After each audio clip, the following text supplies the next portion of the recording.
Salut la gang! Désolé, longue semaine, j'ai manqué de temps. Je me suis auto-promis que j'allais vous sortir une capsule tous les vendredis qui s'intitule la capsule Yeah! C'est vendredi, donc on est vendredi, je vous la sors. Au début, je voulais que ça soit une critique de film, mais comme c'est un vieux film que je vais vous trouver maintenant, c'est ce film-là. Ça va être Teen Wolf avec Michael J. Fox. Fait que, comme une critique, mais comme s'il est sorti en 85, pas comme être un résumé, un incitatif à aller le regarder, parce que moi je l'ai aimé. C'est une belle date, 1985. C'est ça. Alors, comme je vous disais, Teen Wolf de 1985, excellent film. Tout d'abord, ce qu'il faut savoir, c'est que ce film-là est utile à trois choses. 1. Contrer la dépression. 2. Contrer une peine d'amour. 3. Bien remplir un dimanche après-midi pluvieux. Hein. Ensuite, les trois thèmes de ce film. Ben oui, c'est la règle de 3, c'est comme ça. Eh bien, je vous dirais, de loin, le plus important, c'est la vie d'un adolescent. Ce qui se passe dans sa vie. Après ça, il y a le basketball. Et finalement, être un loup-garou. Comment dealer avec. Ça rejoint un peu moins de personnes, je dois vous l'avouer, mais c'est ça quand même. Ouais, le linge c'est déjà fini, je suis rendu à faire mon lit. Ce film-là, il se passe à Bacontown, dans les années 85 aussi. Vous allez le remarquer tout de suite aux habits et aux coupes de cheveux qui sont représentatifs de l'époque. Le film commence sur Michael J. Fox qui suit autant comme s'il aurait reçu une annonce de paternité qui n'était pas désirée. On rentre tout de suite dans le basketball. Et c'est le genre de film qu'on aime parce que tous les personnages sont dans le petit carré comme ça. La bitch est bitch. Le douche, il est douche. Le baquet, même lui, il s'assume qu'il l'est. C'est génial. C'est ce genre de choses-là que j'aime dans un film. D'ailleurs, on va voir quelques personnages dans la scène que je vais vous montrer tantôt. Là.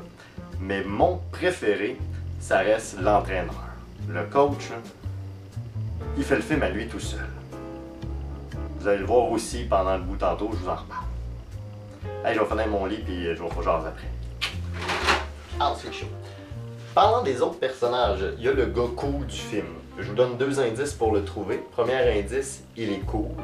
Et deuxième indice, sur son premier chandail dans le film, il est écrit un peu la leçon de vie du film. Non, c'est pas vrai. Mais il est écrit « Life suck, then you die ». Ça me donne l'esprit. Et moi qui vous dis ça en faisant ma vaisselle, c'est... Ouais. Bref! Ah! Et que dire de la trame sonore de ce film? Oui, en effet, que dire? Il y a les Beach Boys une fois.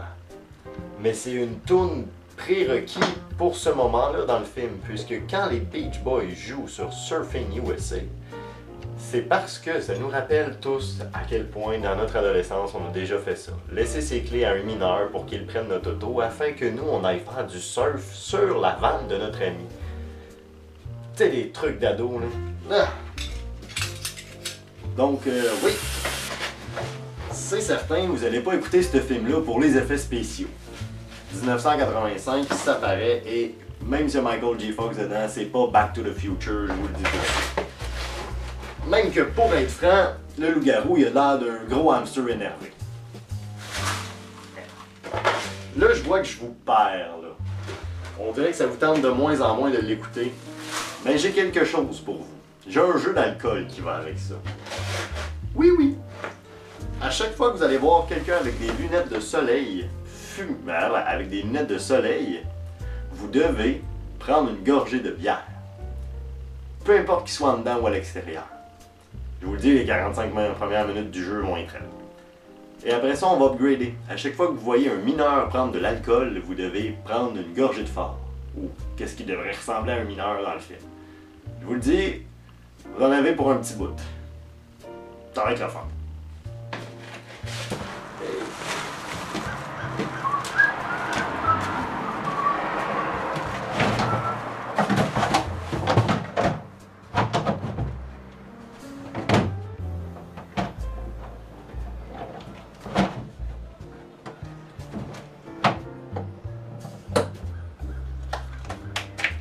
qui fait que finalement, juste avant que j'aille vous montrer ma scène préférée dans tout le film, je voulais vous dire peut-être que je vais pas avoir réussi à vous vendre le film, mais je vais avoir prouvé deux choses. Un, que je suis capable de faire mon ménage, et deux, que les hommes sont capables de faire deux choses en même temps. Même si c'est pas toujours bien fait, ils sont capables. Alors on passe à ma scène préférée.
Fait que c'est ça, c'était ma scène préférée, mais c'est beau. Moi, l'arbitre qui fait OK man, pas de trouble, il y a un loup-garou sur le terrain. Bon.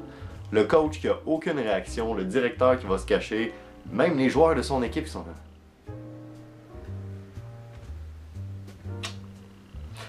Ben ne perdez pas une minute de plus à pas écouter ce film-là. Il est sur votre liste.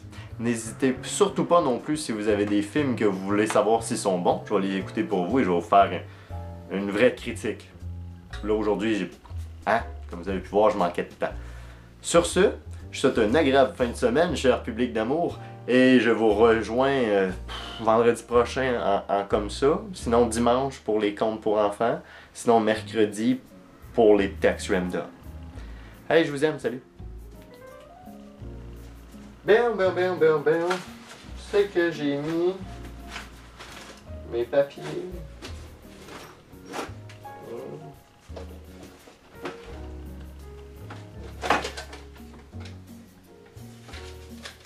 Ça fait là, ça. Poubelle.